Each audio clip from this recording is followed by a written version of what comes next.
Currently we have 3 large onions cut up in the pot, and into that we're going to add half a stick of butter, which is 1/4 of a cup, and we're going to turn it on medium-high heat. We're going to wait for it to heat up, the butter to melt, and we're going to caramelize the onions until they are just amazing caramelized deliciousness. Our onions have been cooking covered for about 5 minutes. They are starting to get nice and translucent, and the butter is mostly or completely melted.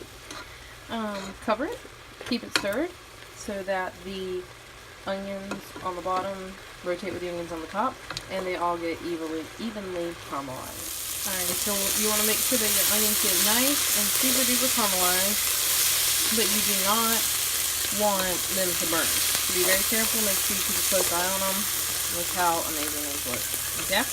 Now you're going to deglaze the pan with 6 ounces of beef broth.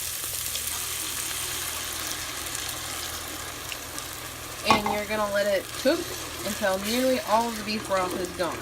And you're going to do this 2 more times. So this is the first time, it's going to cook out, we're going to do it again, it's going to cook out, we're going to do it 1 more time. That is the secret to making this particular soup so amazing.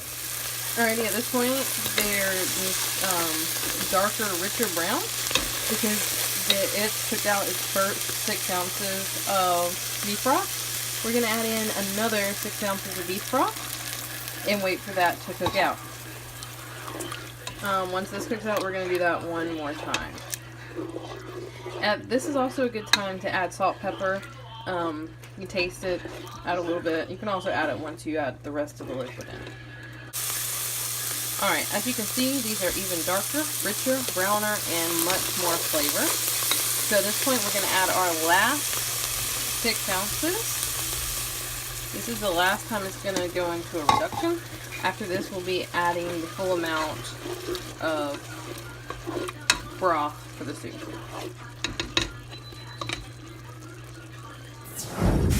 Alright, at this point in life, almost all of it's out, so we are going to add in 3.5 cups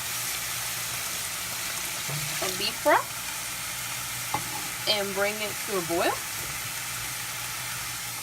And once we have done that, we will reduce it to a simmer and add a few more ingredients. Stay tuned. Alrighty, so at this point in life, our soup is at a full boil. We're going to turn it on low to simmer, about number 2, number 3, and we are going to add in 3/4 of a cup of cooking sherry, or your favorite sherry. My chef says that if you wouldn't drink it, don't cook with it. And we're going to let it simmer for 15 minutes. Alrighty? Season, salt and pepper to taste. Top with French bread, cheese, whatever you like, or eat it as is. It's fantastic. If you try it, let me know what you think.